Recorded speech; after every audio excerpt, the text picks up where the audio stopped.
Alrighty everyone, welcome back. We are now entering the middle point of May of 2025, and given that there's a lot of things going on over at Netflix as they are still continuing to promote With Love Meghan Season 2 as much as possible to really go into damage control mode, they are trying desperately to recover from the past ratings disaster with Season 1, and again, let's be very real, there is no such thing as Season 2. It's basically Season 1 Part 2 is what it really is, because they filmed all 16 episodes in one, and they're just splitting it apart. Basically, it was Meghan Markle's idea. She pressured that on Netflix to really make it seem like it got renewed. This is Mike Zero. Subscribe if you're new, and like this video to see future updates. You can also follow me at Mike01. I thank you all so very much for the great and kind support. So one thing about Meghan Markle is that we already know that she is actually going through a lot of unlucky scenarios right now, and for valid reasons. For reasons that she only caused for herself. Now, we know that a lot of studios out there are beginning to dump her. They want nothing to do with her. They're either banning her, firing her, blacklisting her. But what's interesting about this, in isolation, has a lot to do with Meghan Markle's one specific situation with DreamWorks. Now, we know that there's a lot of things going on there. As we talked about this about, I would say a month and a half ago, she was supposed to star in Shrek 5 as one of the side characters to voice over a role for a specific character connected to royalty. We'll have a lot more to talk about that. However, this is where it gets really intriguing, is that we already know that Meghan Markle is doing everything in her power to really get her point across to not just the critics, but also to her own fans that walked away. And we also pressed on that a couple of days ago, right? We called it out, we talked about this, that even her own fans are walking away in droves, based on how they are now just beginning to see how phony and fake and narcissistic she truly is. Now, with Meghan Markle desperately trying to regain many of her lost fans and also call out the critics that are against her series with Love Meghan, one major development going on now involves more to do with Meghan Markle going on yet another rant after she not only lost many of her own fans, but also just recently decided to strike back at the critics after getting fired from a major Hollywood studio in the midst of the Markle blacklisting situation in the film industry. Now, Markle recently delivered the following after officially getting fired/banned from DreamWorks officially, where she was supposed to do, like I said before, voiceover work for Shrek 5 for one of the side characters connected to royalty. Meghan delivered the following. It's become so obvious that there is a lot of unfairness in this industry, in this business, you know? And taking a look back, taking a closer look at myself as the real Meghan Markle, I know who I am. I know what I'm worth. And some studios don't see eye to eye based on certain requirements that you have for yourself. And for your own self-respect. It gets very frustrating when you are really trying to entertain the people, whether it's in a film or in a television series. Like I have said many times, I don't really want to jump into specifics, but there are many studios out there that just don't have the professionalism you would expect when you make minor requests. I love hard work, and part of that work is negotiating with these executives on how you want your projects established. I never saw anything wrong in that. I have my requirements to do the job that I need to do. But what I find even more offensive in this business is how you are immediately judged based on certain requirements that you put out there when you are working with these studios, with these productions, you know? So guys, let me just stop there again, alright? One thing about Meghan Markle that I'm beginning to catch on to right now is that she likes to say requirements, when in reality what she means is demands, alright? Now, you know, when you're an actress, you don't go out demanding the executives, the producers, the directors, the writers, anybody else that's running the show to do the movie a specific way when you really have no place in that creative field.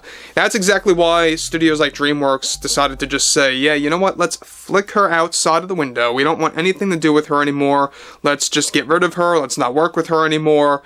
And that's that. That's why DreamWorks, and among other many Hollywood studios out there, like HBO, for example, like, of course, even Paramount, and many more, decided let's not work with this woman anymore because of how insufferable she truly is and what we learned about Netflix, right? These studios caught on internally about what was going on over at Netflix. We talked about that. That's truly what created this domino effect of Hollywood just caving in and wanting nothing to do with Meghan Markle anymore. So, when you look at this in isolation again, alright, the fact that this is on yet another studio, DreamWorks, and I think that Shrek 5 is going to be a bust anyway, based on what we've seen as far as how it's animated, how the story is going via some of the leaks out there, that really just does not seem like it's going to really work well in 2026. We'll have a lot more to talk about that. However, she continues. And you are trying to make this kind of a deal that is best for everyone. I stand by my belief that the core of the issue is that this industry is run by men far too much. And there is an obvious bias there. From who they want to work with and who they want to star or represent their films. It's really just so infuriating to have to deal with that when there really is nothing that you can do. It's still a case of sexism and misogyny that's not only growing within the industry, but absolutely from the general public, and how they make the studios feel frightened of hiring powerful women to star in their films.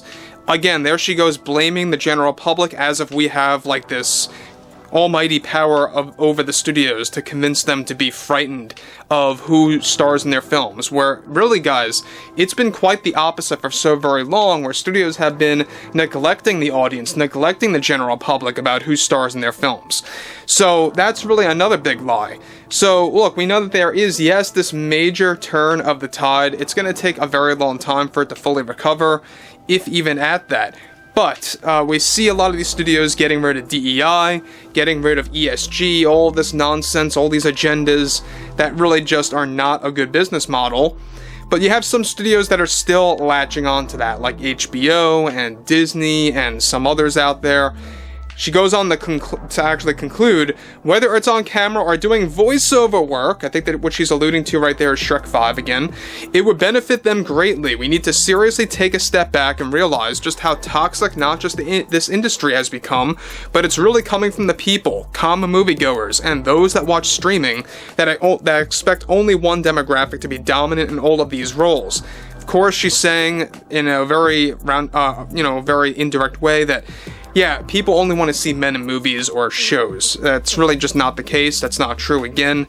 People just want to have a good story, and if it so happens to fit a, female lead, then so be it. But just don't do it for the sake of doing it, right?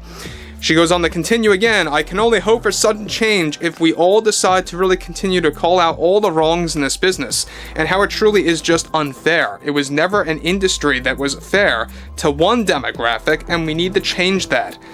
Alright, so again she's saying that this industry was never fair to women, even up until now in 2025. Again, I think that where she's been is just under a rock, right? Because we've seen many of these Hollywood studios actually turning to a lot of female roles to, yes, kind of bring up an agenda, to just use it for that, and that's why they backfired. We've had actually a lot of other successful films that starred women that actually properly serve the story. That's all people want. Whether it's on camera, whether it's a very short cameo, or whether it's for an animated film where the actress is doing, line work, voiceover work.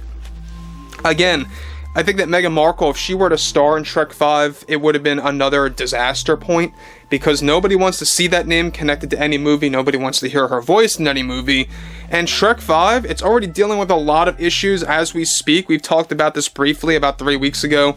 It's dealing with a lot of setbacks, no delay just yet, but if you were to have Meghan Markle attached to this thing, that would have been another big hurdle that they would have had to gone through, of course. Now again, I think it was a good move on them to actually just boot her, but I would like to hear what you all have to say about this below in the comments, and if you guys did enjoy the content for today, make sure to drop a thumbs up on this video to support the channel, and I'll catch you guys later.